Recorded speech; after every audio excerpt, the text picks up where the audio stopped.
Hey everyone, Shabby here and welcome back to our SWE Universe mode. We are here with our second episode of Throwdown. Very interesting show last week, a very good show last week, and I'm sure we'll be able to back that up here from Columbus, Ohio. If we kick things off, let's have a quick look at something we saw earlier today.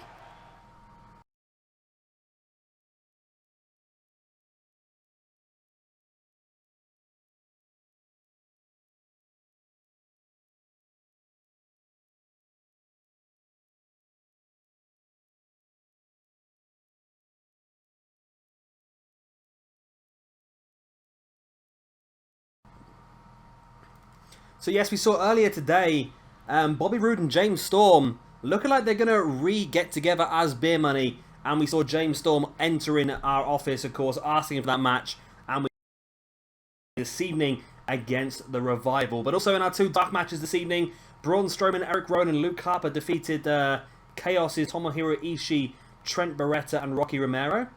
And Charlotte and Dana defeated the team of Marty Bell and Jade. Very interesting.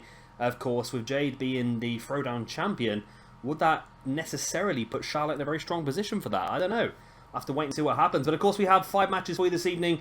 We've got John Morrison versus Hiroshi Tanahashi to kick things off. What a match that's going to be. We're going to see Bayley, of course, accompanied by her tag team partner Carmella, taking on Emma. Like I said, the Revival will take on Beer Money. Shinsuke Nakamura takes on Zack Sabre Jr., and our main event this evening is going to be a very old school triple threat. Ric Flair, Randy Savage, and the Great Muta. So without further ado, let's get straight into our opening match. And here we go with our opening match of the evening. Like I said, this is going to be John Morrison taking on Hiroshi Tanahashi. What a fantastic match this looks like it could be. Now, I have a couple of things I want to say before this video starts off. Now, the first one is going to be sort of an apology, I suppose. Apology/excuse, if you look at it that way. I don't know, a lot of you may have realised that YouTube has recently updated itself. Looks a little bit different. There's a different notification system on there as well. And I'm having some real problems, and I do aim to reply to every single comment. At least react to every single comment that you guys send in. Even if it is just a like, I do read all the comments, I do try and reply to them all. However, at the moment, for some reason, some of the comments are not showing up on the videos. I'm getting a notification to say there's a comment there. When I go to the video, there's no comment. So, if I am not responding to your comment, it's not a fact that I'm not reading it or I'm ignoring you at all. It just means that, for some reason, the comment is not showing. I'm not quite sure why that is.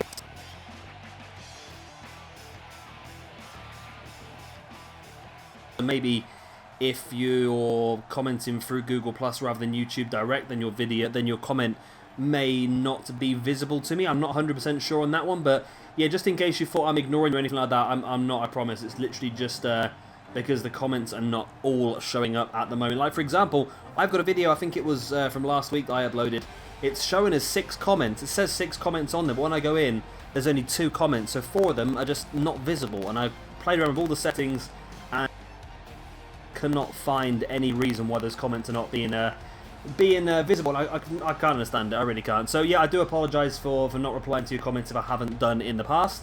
And also the second thing that I wanted to say, now this is quite an interesting one. Now, of course, it was a lot of you guys who sort of gave me this idea for this brand new universe mode, trying to use more fantasy rosters and creating matchups like this, like Tanahashi versus John Morrison to open a show, a match that probably we would not see in real life ever, and it's a real fantasy universe. So obviously, it was your guys' idea for me to start this, and I really want to continue that. So what I'm going to start doing is, hopefully for every episode, there'll be maybe 1 or 2 decisions that you guys will make, and not myself. Now, we're going to start this with doing a poll over on Twitter. That's going to be the most easiest thing to do, I think. If we there is a link in the description below to my Twitter handle. Now, if you can go over to there, there will be polls put up after each episode, and you guys will have 1, 2, maybe even 3 decisions to make for the next episode. So we're going to start here this evening, and I'm going to make the massive announcement right now that next week Jay Lethal will defend his television championship in the main event of Throwdown. Now, you guys can decide who you want to be the contender for that. Now, the poll will be over on Twitter, and if I turn my head and pick up my piece of paper where I wrote the names down, you have got 4 names to pick from. Those people are going to be Eddie Guerrero, Adam Cole, who's had a fantastic start to the universe mode, of course, Bullet Club already holding the Cruiserweight Tag Team Championships. Omega has a match at the next pay-per-view for the Throwdown Championship. So if Adam Cole were to win the TV Championship, then Bullet Club could really start to take over. Michael Elgin, a man we haven't seen yet in this universe mode, could get put straight in there for the Television Championship. Of course, a match that I think may have happened quite a few times in the past, ever in Ring of Honor. And just a little bit of a wild card for myself, really. I don't know if anyone else sees this guy as well as I do, but Luke Harper. So those are your 4 guys to pick from. Basically, whoever's got the most votes by, I'm probably going to do it up until maybe next Sunday, because that's probably when I'm going to be recording the next video.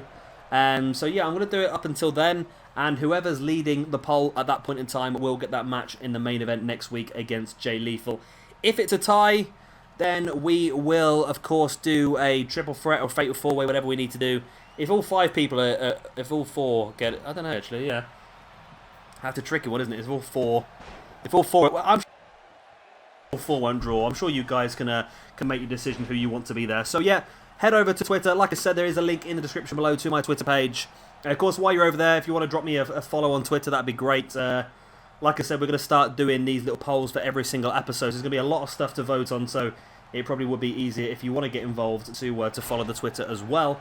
And of course, you do get a nice little tweet every time I upload a video. So, yep, definitely go over and look at that. Of course, like I said, our first one is up already, and it is, like I said, who's going to be the challenger for Jay Lethal's United States Championship next week on Throwdown. So enough of the announcements and the random little bits of bobs. I just want to try and get them out there first, straight away, because I know that a lot of people sometimes skip through parts of the video, so I wanted to make sure it was a good match and you guys were watching to get to know all of that sort of information I'm trying to get out there. But of course I will mention it quite a bit more, and like I say, we'll try and make this a common thing, so every single episode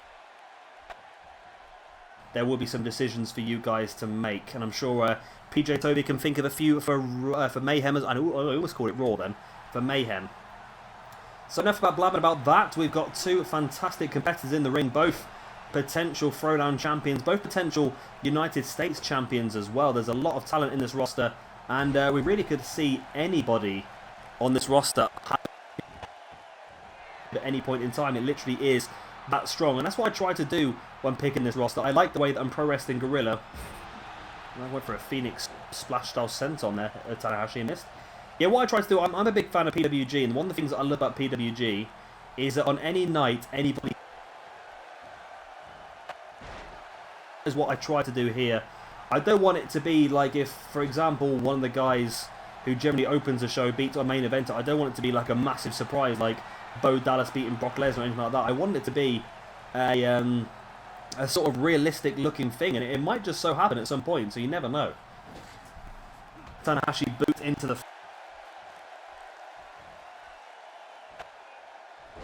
exact move I'm about to say there. The Dragon Suplex is one of his big signature maneuvers, and I believe his finisher is the Frog Splash. Are we going to see a Frog Splash here from Tanahashi at some point? Lock it in that arm behind and going in for that clothesline. Now Tanahashi is going up top. I'm saying about the Frog Splash. Are we going to see it? We do see it. There's the Frog Splash by Tanahashi. And I don't know what it is. Since the update, everybody seems to want to go for the pin. And it might just be what saved John Morrison there. If Tanahashi had gone for the pin straight from the Frog Splash, he may have got the victory there. But he decided to have that little stomp, that little insult to injury.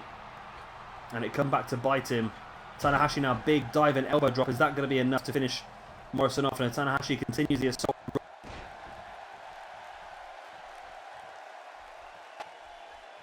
Into a neck breaker, taking him down. Took him down hard. Now for the pin from Morrison. Not quite sure it's going to be enough to keep Tanahashi down. It's not. It's only enough for the 2 count. I do love Throwdown. It's one of my favourite days of the week. Of course, this is the roster that I picked, and don't get me wrong, there are a lot of people on the Mayhem roster I would have loved to get a hold of, but I'm pretty proud of my Throwdown roster. What I'm going to try and do towards the end of the month as well is when we get to our first pay-per-view maybe, I'm going to go through my analytics. I'm going to see, the analytics are basically the background for the channel, which shows me the videos, the views, likes and comments, all that sort of stuff, and subscribers, and all that sort of information that's useful to know if you're a YouTuber, just to try and make sure that you're going in the right direction. I'm going to look through that. I'm going to sort of compete with PJ Toby. Might do a little bit of ratings war. So it's going to be very important if you do enjoy a show, then obviously to hit that like button and sort of comment if you can. And that'll obviously put it a bit higher up. And then it's a bit sort of bragging rights for me and PJ Toby, really. Who's going to pull off the better show? So the one with the more views and the one with the more likes across the 4 shows, I think, will be the bigger show. At the moment, PJ Toby's beating our episode of Throwdown, though, last week by quite a chunk. And I know that is probably because it was the first show in the playlist. But hopefully we can try and catch him up with some of these big episodes of Throwdown. There's the pin from John Morrison after that spinning neckbreaker. And Tanahashi kicks out. Wow. Both these guys really going for it here this evening. And how about that amazing news that we're going to see Beer Money back together here this evening for the first time in this universe mode. And you know what? If those two guys can stay on the same page, they would be incredible. And I think the Sumerian Death Squad will be looking over their shoulders as... What has John Morrison got planned here? We've seen stuff like this before. Tornado DDT through the middle and bottom rope. Beautiful move there by John Morrison. This is awesome. This is awesome. That was a terrible clap.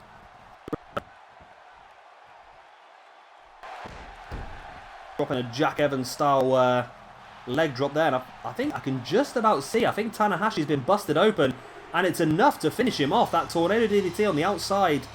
I think that may have busted Tanahashi open as his head hit the ground. That matting on the outside is very, very thin. Only about an inch thick. And that is a humongous victory there for John Morrison. Huge. That is a real big victory, that is. Wow. Good old Jomo. I'm sure he'll be looking to try and get himself an opportunity at the Television Championship as well. Television Championship. The United States Championship. The TV Championship's over on crappy Mayhem, isn't it? Yeah, he'll be looking to get himself in that picture as well. But I'm sure even if... I'm sure he'll be looking to see if he can get in the Throwdown Championship picture as well. But a lot of competition. But knocking off Hiroshi Tanahashi is a big way to start. And here is our next match of the evening. It is Bayley versus Emma. And of course, Bayley's tag team partner, Carmella, will be at the ringside. And as I'm chatting away, it's starting anyway. So first time we've seen both of these ladies, all 3 of these ladies actually, in our universe mode. And of course, because we do have the 2 of them coming out together, there are no wacky... Oh, I'm not going to get that right, am I? Wacky... Inflatable, wacky arm flailing tube men? No, it's not that, is it?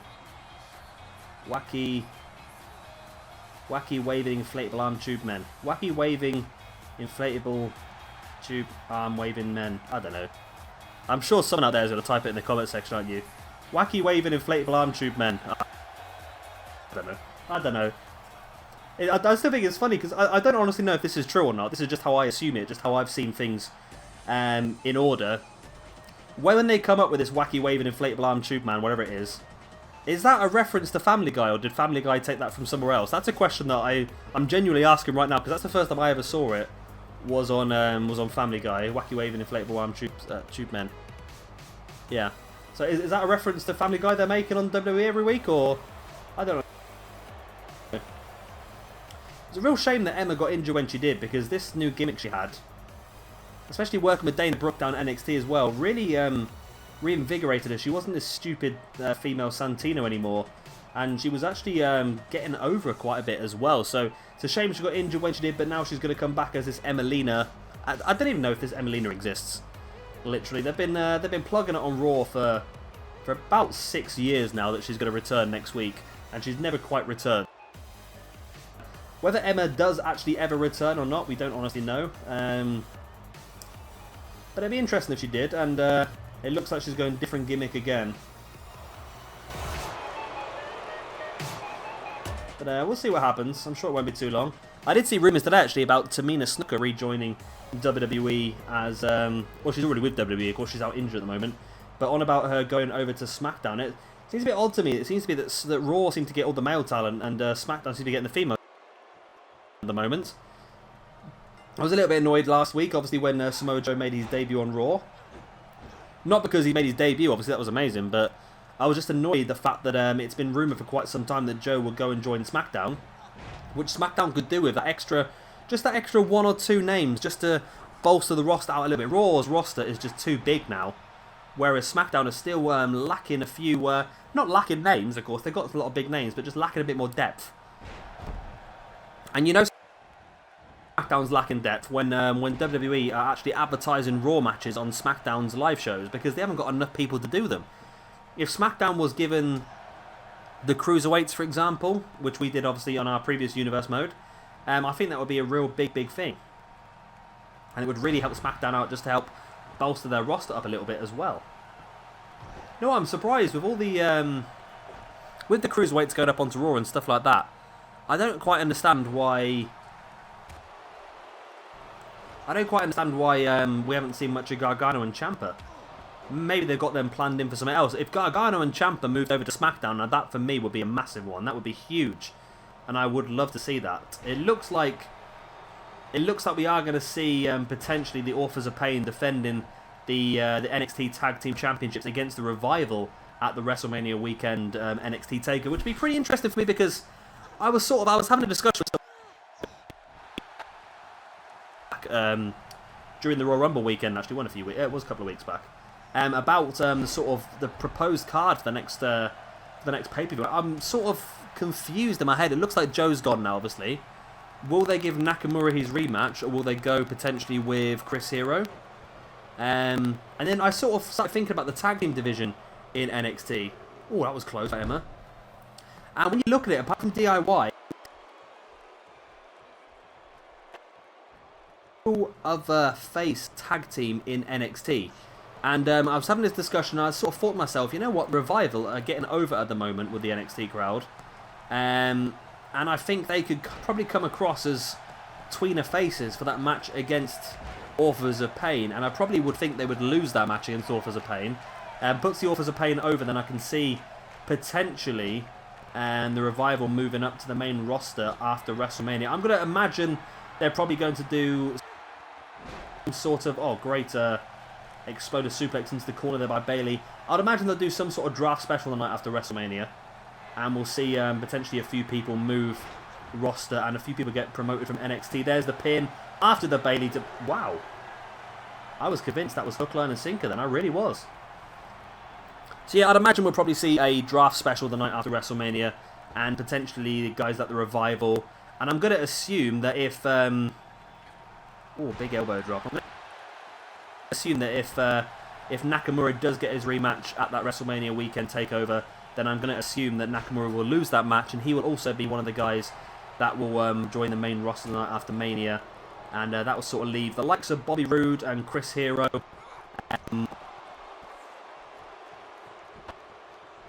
as part of the Cruiserweight division. Which is a little bit of a waste, but that's what he did in TNA, I suppose. He came in as part of the X division and managed to use that platform to elevate himself up into the main event picture. So hopefully he'll do the same in WWE. Of course, you've got Eric Young and Sanity down there. So I think there's enough talent down there to bring the likes of Nakamura and the Revival up now.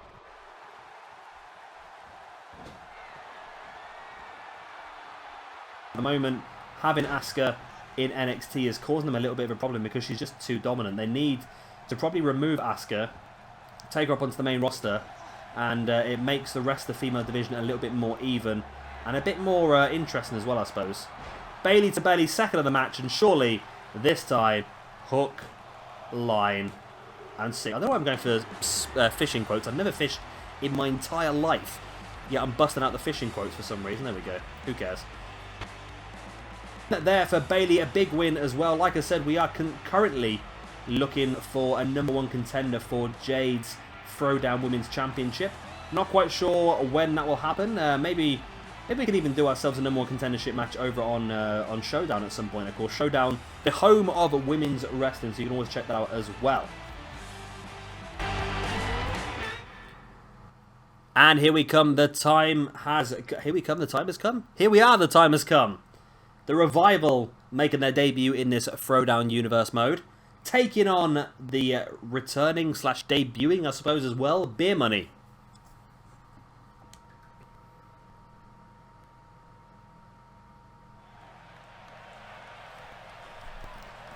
And here we are. We're getting ready to see Beer Money. If they can coexist, of course, we know they had their issues over in TNA. They were a very successful tag team when basically Creative had nothing for them, and they decided just to stick them together as two random guys. It worked very well.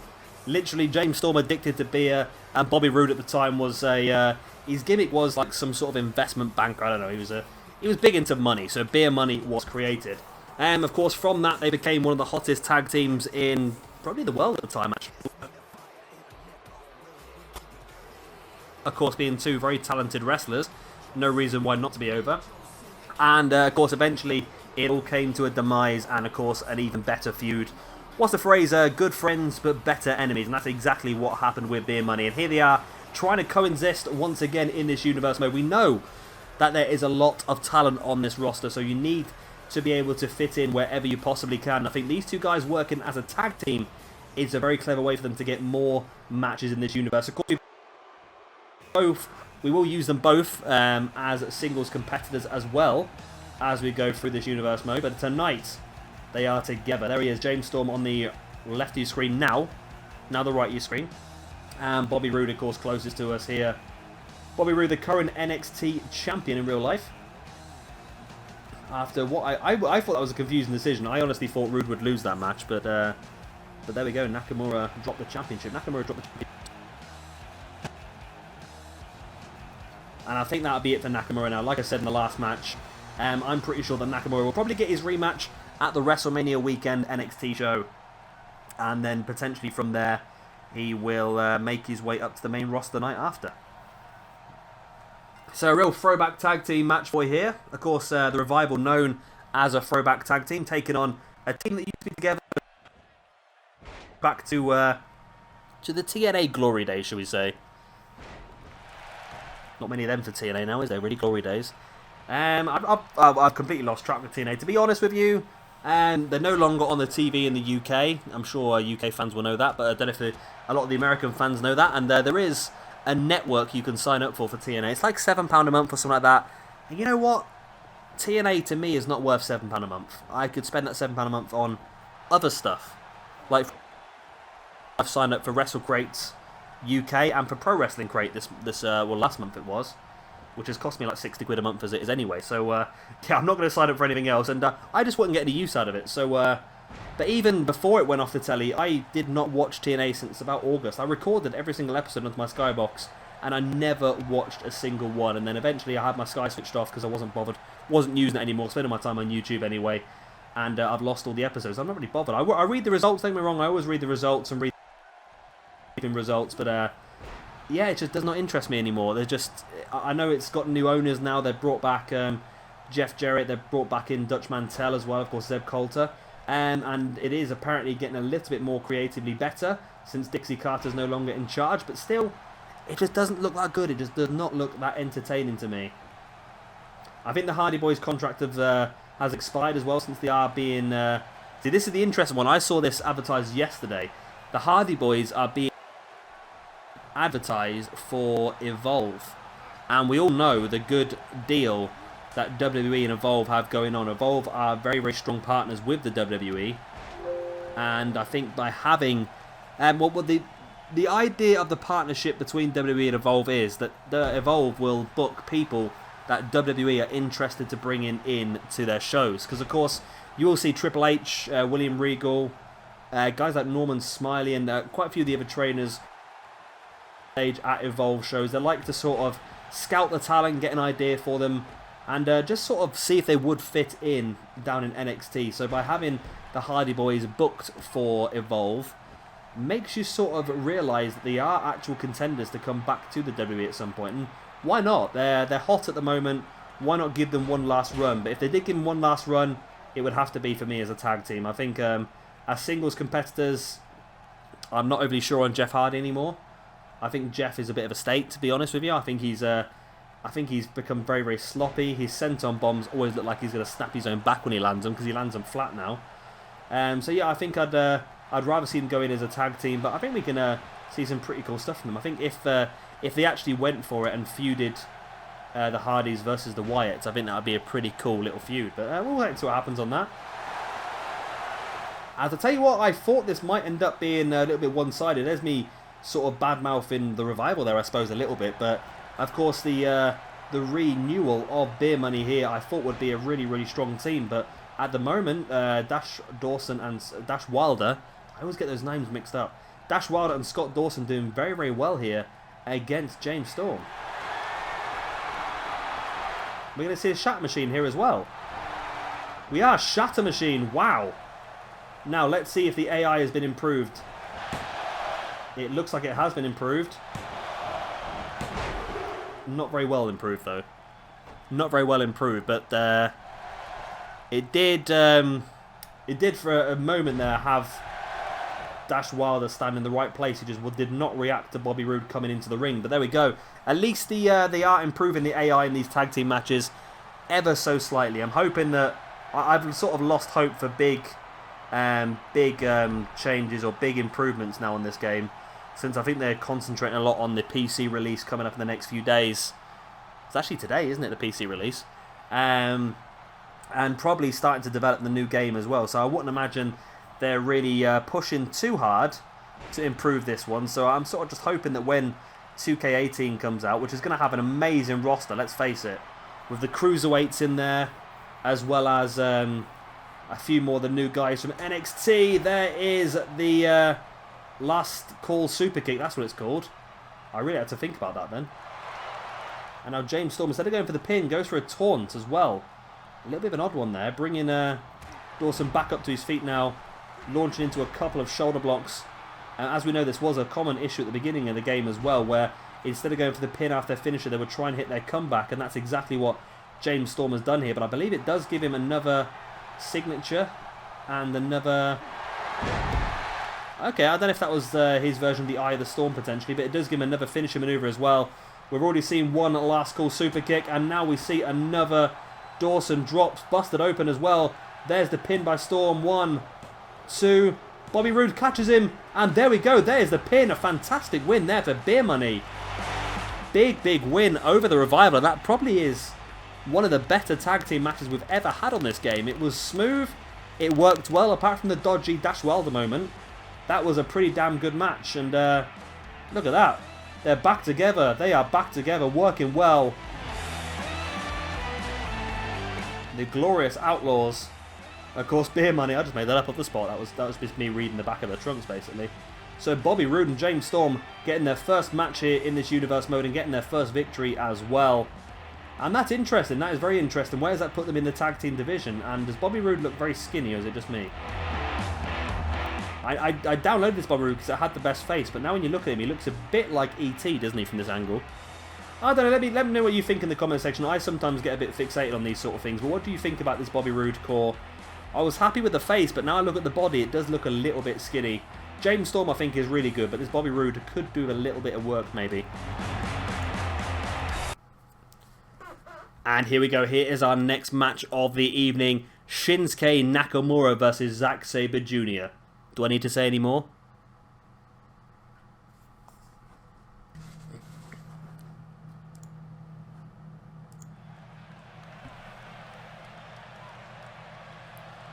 And here we go, in a match that, when I thought about it, I thought, you know what, we've got to do it. We have to do this match. It's just one of those that you think to yourself, this is just incredible, and I wish we could see this in real life. And who knows, at some point, we may get our wish. Of course, we know there was a little bit, I don't honestly know with the whole Zack Sabre Jr. situation. As far as I was aware, from what I understand, Zack Sabre Jr. did not sign a contract with WWE during the Cruiserweight Classic because he didn't feel like the timing was right. But the general consensus was that both himself and Kota Ibushi would probably sign at some point in early 2017, of course, alongside Ricochet as well. Ricochet's signing, as I believe it, is being held up. His contract with Lucha Underground has expired, as he released on an interview a few days back. However, he is still contracted, even though the contract has expired. Part of his contract was that he was not allowed to sign for a major company within the US until the last episode of Lucha Underground he was in was aired on TV. And of course that We've been held up since they had the mid-season break in Lucha Underground, but I believe it starts again at the end of March, maybe May, I'm not sure. I remember it with an M, I'm sure it began with an M. So yeah, hopefully Ricochet will be able to sign after then. He didn't give any indications, though, about whether he would be signing or not. He did say that he has spoken to WWE several times in the last few years. He was never invited for the Cruiserweight Classic, but then again, like we said, we knew he was under contract at the time with Lucha Underground, so it was a little bit pointless, really, for him to be contacted. But I'm sure at some point in the near future we will see Ricochet in there. Why not? Why not have the best wrestlers in the world in the Cruiserweight division? Of course, like I said, we're not sort of, the Cruiserweight division, we're not sort of limiting, not that we're limiting people to it, like, but at the same time, it does give people a platform to build upon. And someone like Zack Sabre Jr., if he did come in as part of the Cruiserweight division, then it would be, like I said, a very good way for him to build upon that and get himself higher up the card, which is, I think, what a few guys might do. I think Cedric Alexander might be a guy that will be able to eventually drift away from the Cruiserweight division, as will potentially Gargano and Ciampa probably will drift away from the tag team division. I think both of those could be very, very good upper mid-card champions. There's a few, I think. There are a few in the Cruiserweight division that could possibly sort of move up. Tony Nese is somebody that I'm interested in. I think that he could be someone who might be able to drift away from that Cruiserweight division after time. A few, don't get me wrong, there's a few that are probably very much consigned to that for the rest of their careers. People like Drew Gulak, who I'm a big fan of Drew Gulak, but I think he will be a Cruiserweight wrestler, a Cruiserweight enhancement talent. I don't think he'll ever get the final push, you know. As sad as that sounds, I don't think he will, but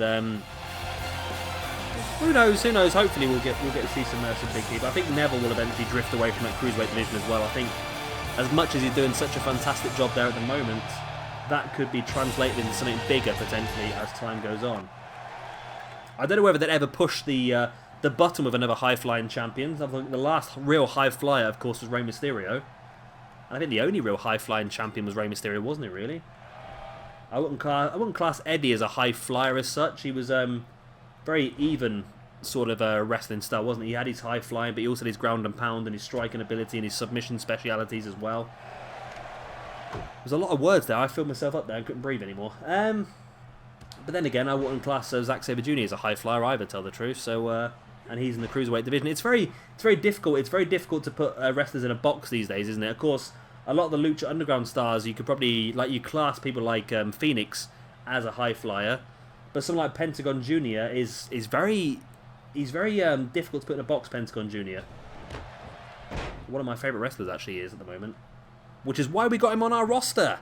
And I was very tempted to put him as part of the poll to challenge Jay Lethal for the next for the championship, obviously next week. But I sort of picked 4 names, and I'm sort of sticking with them for the moment. Of course, there will be lots of opportunities as time goes on. I want to try and defend the championships. I don't want to... See, this is the difficult thing. You've got to try and find a balance. I don't want to... what am I trying to say? I don't want to reduce the... I don't want to reduce the prestige of the championship by it being defended too often. But at the same time, I don't want it to literally be 3 or 4 weeks without any championship defences. So I think we probably will see the upper mid-card belt defended rarely. The Women's Championship and the Tag Team Championship maybe defended a little more often. And I think the Cruiserweight Championship, of course, we do have Kota Ibushi versus Neville for that Cruiserweight Championship coming up after Neville won the Octane Rumble at the Rumble Special last weekend. But now I'm wondering whether we should potentially do that match a little bit earlier, maybe, on an episode of Octane and really have a special show for you guys. But I don't know, I might put that up as a poll as well. Would you like to see that match saved for the pay-per-view? Or would you like to see Nakamura, I'm looking at the screen again. Would you like to see Neville versus Kota Ibushi at Octane to really make that special episode of Octane? I think we might do that, you know. I think, like I said, we've got a lot of big talent. I think a lot of people going for the championships might be worth it. I think, thinking about it, I think the main championships, like the Throwdown and the Mayhem championships, are ones that we probably will reserve solely for pay-per-views. However, the rest of the belts, like I said, I think we'll defend often. A bit like sort of, well, New Japan don't even do that. New Japan, if I'm correct in what I read, then New Japan only had the IWGP Championship, the main championship, defended 5 times last year. And of course they did have pay-per-views every month, sometimes multiple pay-per-views in a month.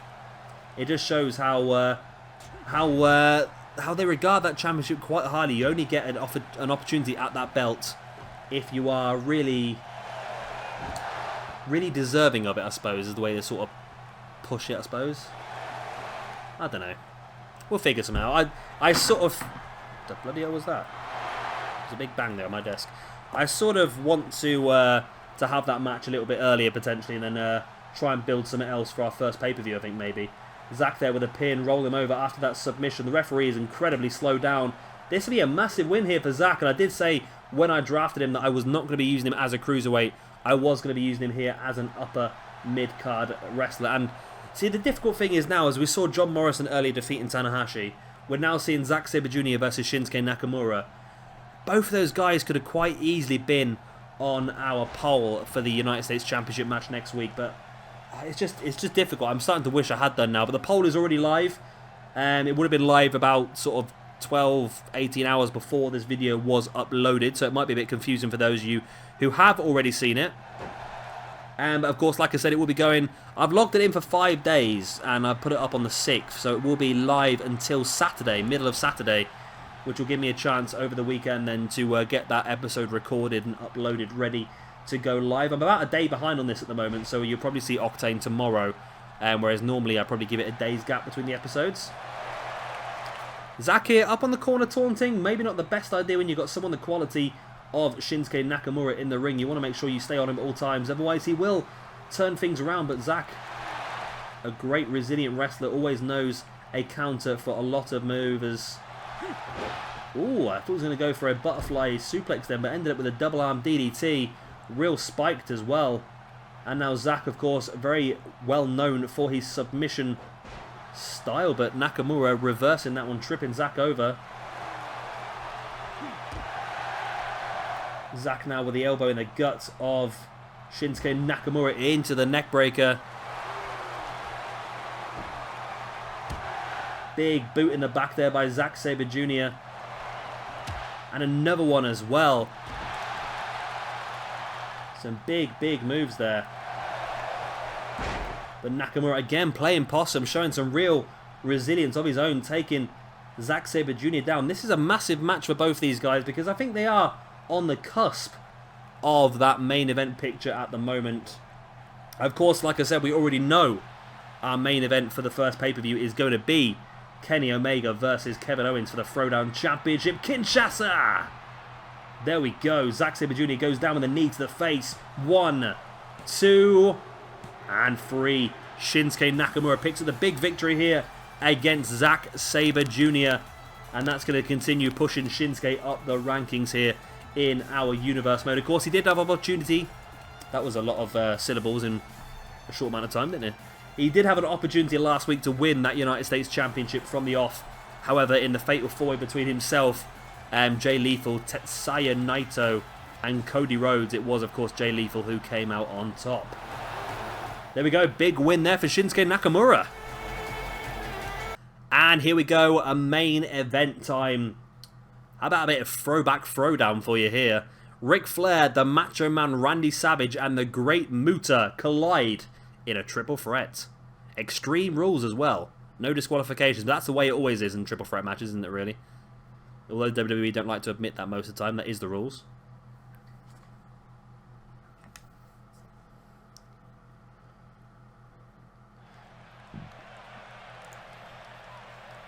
And here we go.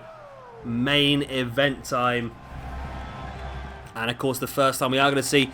I keep saying the first time we're going to see these guys, but of course, the majority of them were in our Rumble special last week. However, I'm sort of not really regarding that as a proper match, because a lot of these guys didn't last very long in that match. So this is the first chance we're going to get to see Ric Flair, Macho Man Randy Savage, and Ric Flair in an actual match, and I'm looking forward to it. I really am looking forward to it. I think we're going to see some really good stuff here this evening, and we know triple threat matches on this game are very good as well. So I'm sure we're going to have some pretty cool stuff to go for. Now, Ric Flair, of course, 16-time world champion, now equal with John Cena. However, in our reality, if Ric Flair was to win the Throwdown Championship at some point, he would retake over that record from John Cena. Does John Cena hold the record on his own now at 17, or does he equal Ric Flair's at 16? I think he might hold it on his own at 17. So Flair would have to win the championship twice. So basically he'd have to win the championship, then he'd have to lose it on purpose and win it back again. That would work, wouldn't it?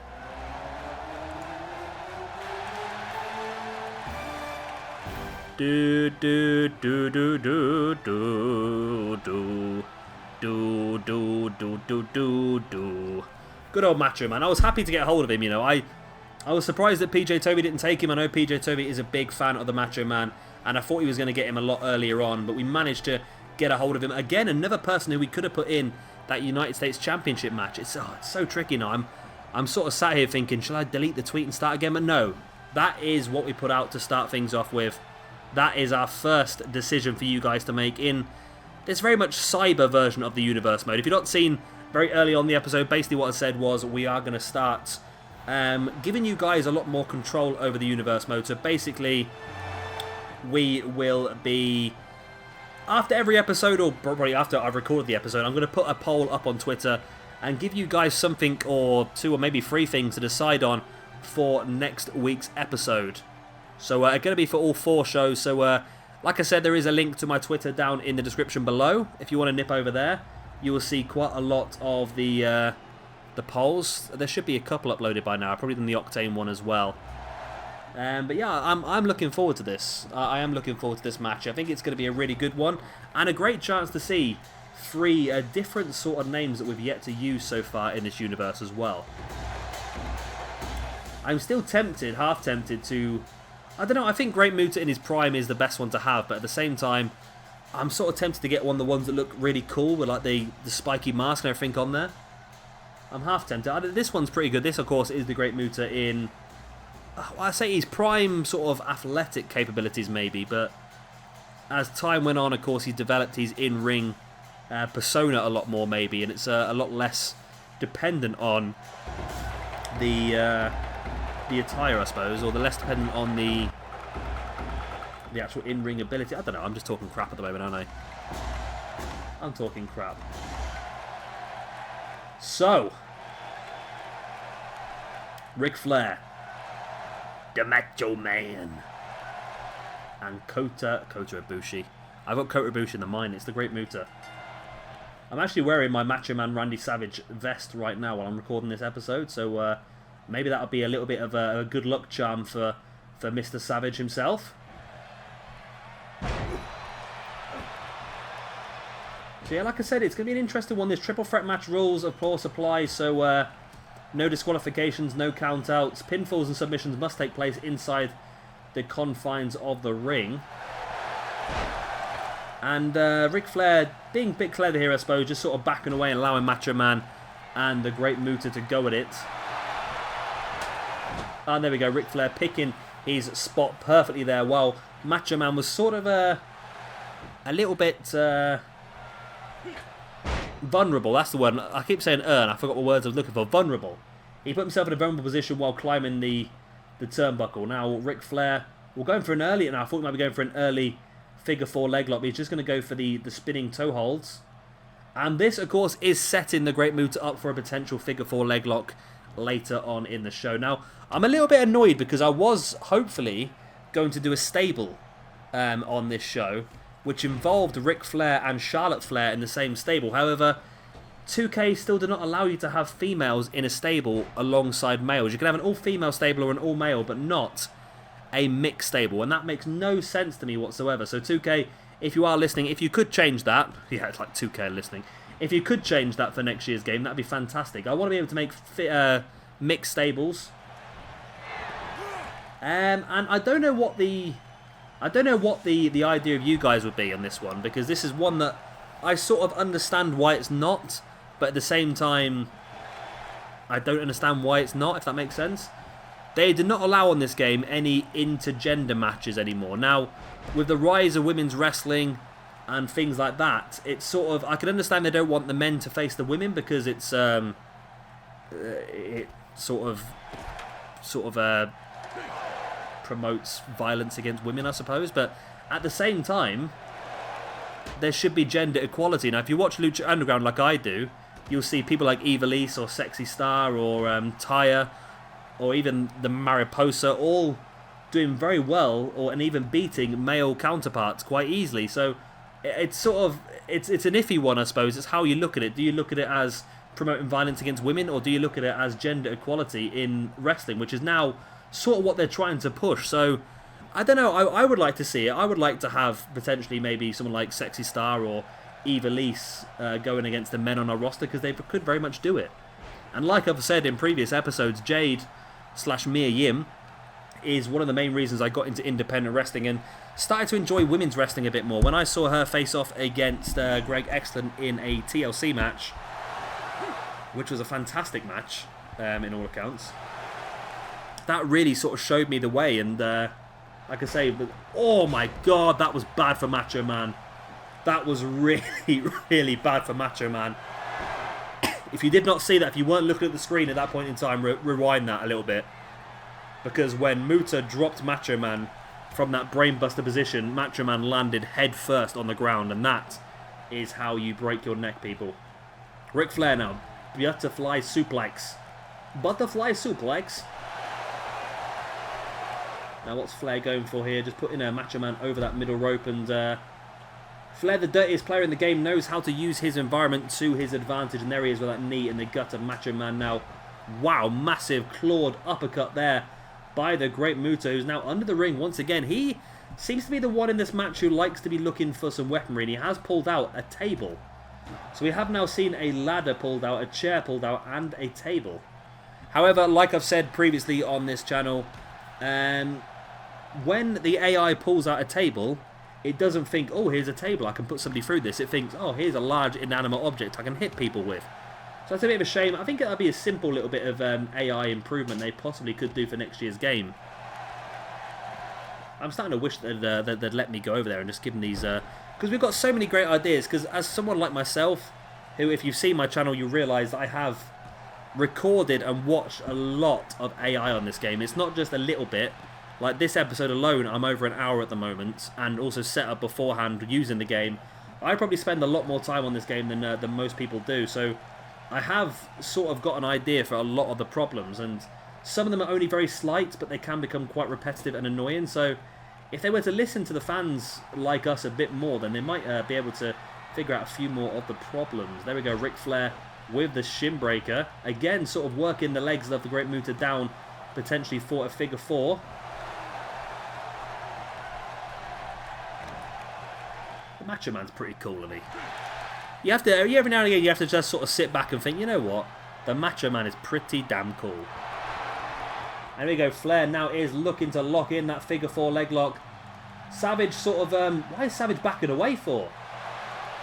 And why is Muta not grabbing that bottom rope? Come on, Savage, break that. Break that submission. And he does. I think Savage was clever there, I think.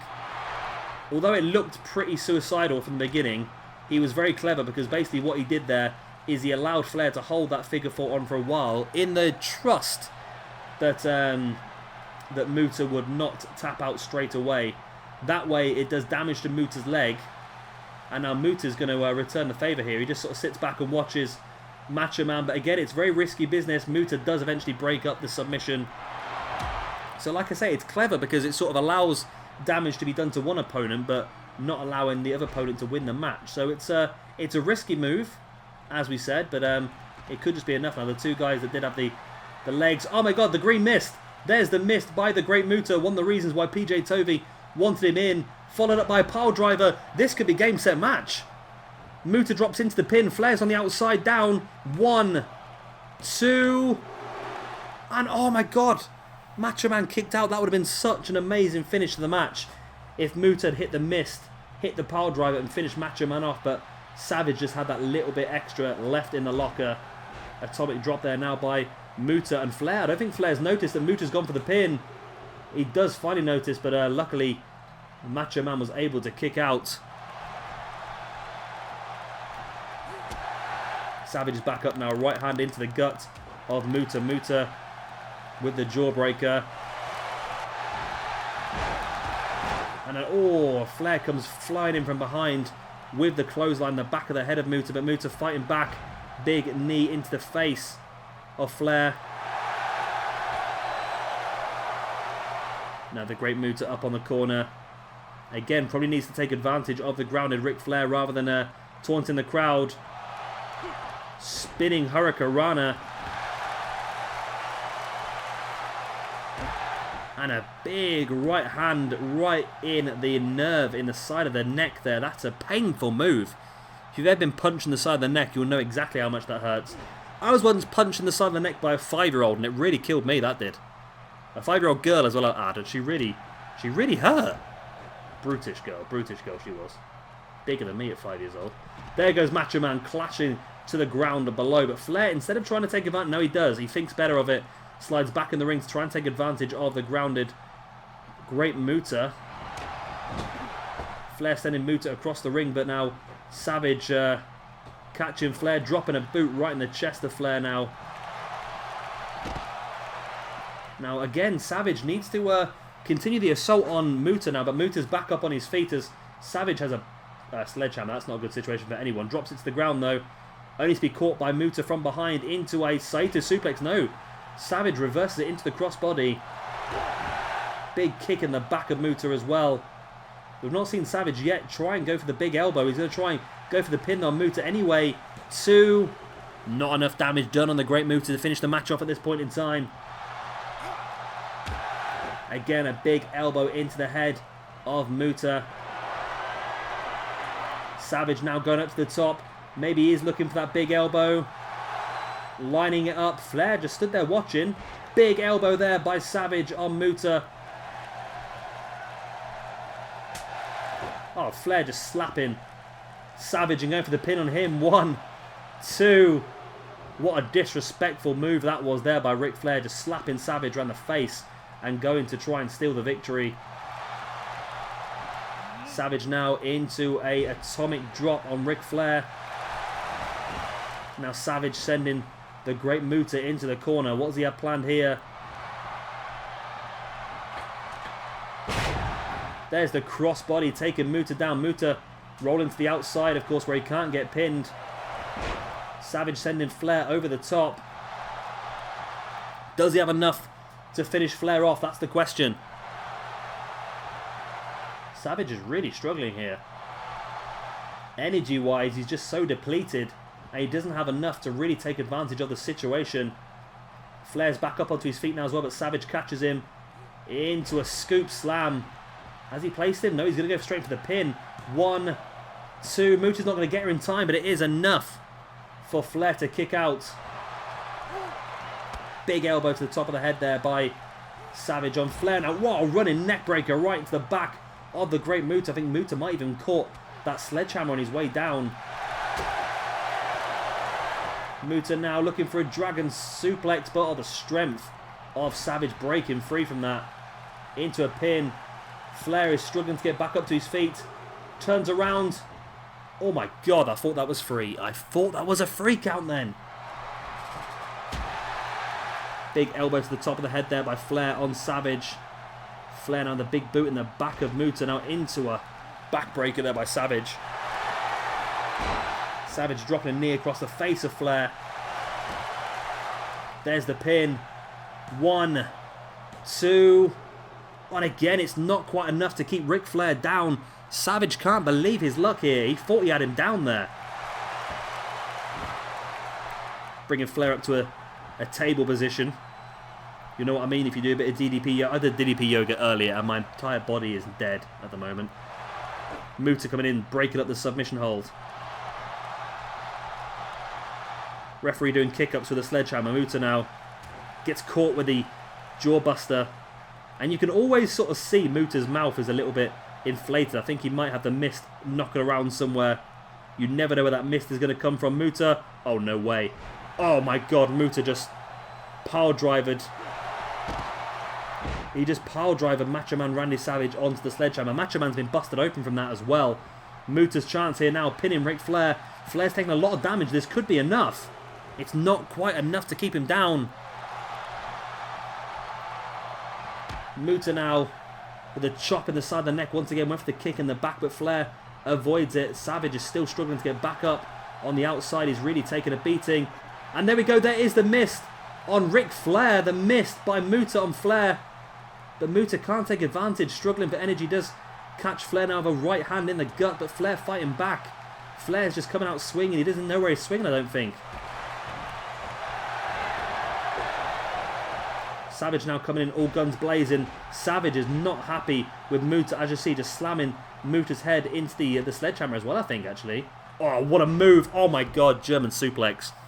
That was awesome. German suplex to the middle rope there by Savage on Ric Flair. Now dropping a knee into the face of Flair. Savage, you've got to take advantage. Muta's down on the outside. You've got to go for something big and go for the pin, but no. Flair comes back with that big clothesline. Flair with the pin. Now the Savage could be down. He's taking a big move.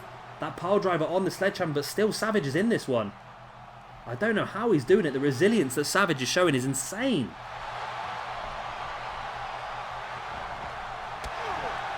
Flair with a clubbing blow in the back of Savage. Now catches him in a gut wrench suplex. Savage slides to the outside. Flair catching Muta with the clubbing blow across the chest. Now into an atomic drop as well. Flair's got to go for something big. He's got to potentially go for maybe a figure four or something on them sort of lines. Flair just wrenching back at the neck of Muta. I don't think it's quite going to be enough to finish Muta off in this situation, though. Savage slides back in, and he's probably going to break this up straight when he does. Drop kick in the knee there by Muta on Flair. Now, that's a clever move by Muta, because that will probably reduce the amount of pressure that Flair is able to... Oh my God, Flair and Macho Man are working together. Something I never thought anyone would see. Didn't last very long, did it? Obviously, as Flair catching Macho Man with that reverse atomic drop. Obviously, Flair's moveset's not very vast, is it? There we go. There is the pin. It's still only enough for a 2 count over Macho Man. These guys are just insane. How are they lasting this long? How? It's crazy. Flair now dragging Savage away from the ropes. And dropping one of his signature knee strikes right in the face. Now going in for the pin. Muta's down. That could be enough to finish Macho Man off. He's taking a lot of beating to the face already. He's taking a lot of a beating to the face. That's a bit rude, isn't it?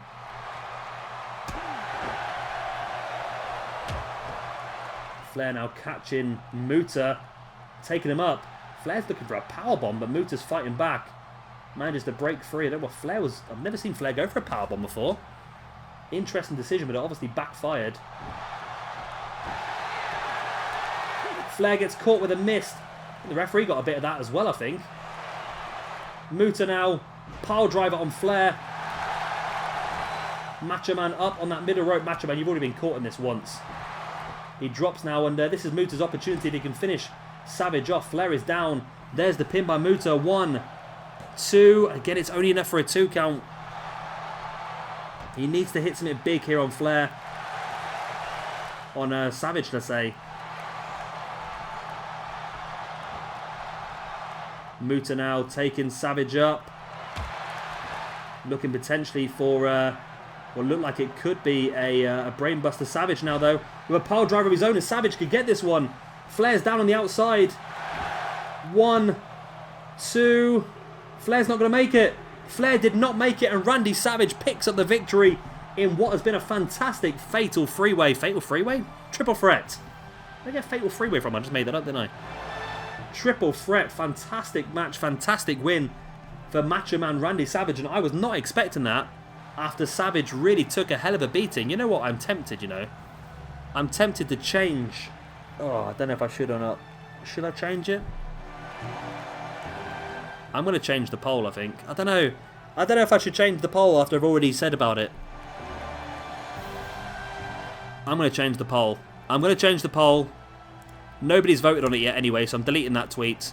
We're going to change it to the Macho Man Randy Savage, Shinsuke Nakamura, John Morrison.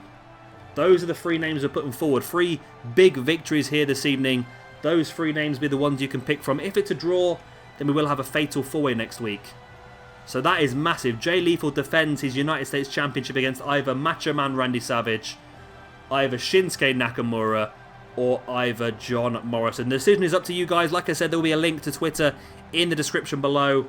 I apologise for changing it if you really want to vote on one of the first guys. But like I said, there'll be a lot more votes coming. We're going to try and do maybe 1 or 2 of... I can't even talk at the moment. Maybe 1 or 2 votes per episode for next week. So there's definitely a lot still coming. So like I said, check out Twitter in the description below. Obviously, drop me a follow while you're over there, because then you'll be able to see, of course, all of the polls as soon as they come up if you really want to be involved in this universe vote. If not, then just go over there whenever you want and make a few votes here and there. Of course, if you have enjoyed this episode, then please do hit that like button. It does really help me out. And of course, if you are new around here and you would like to see some more, then please do hit that subscribe button as well.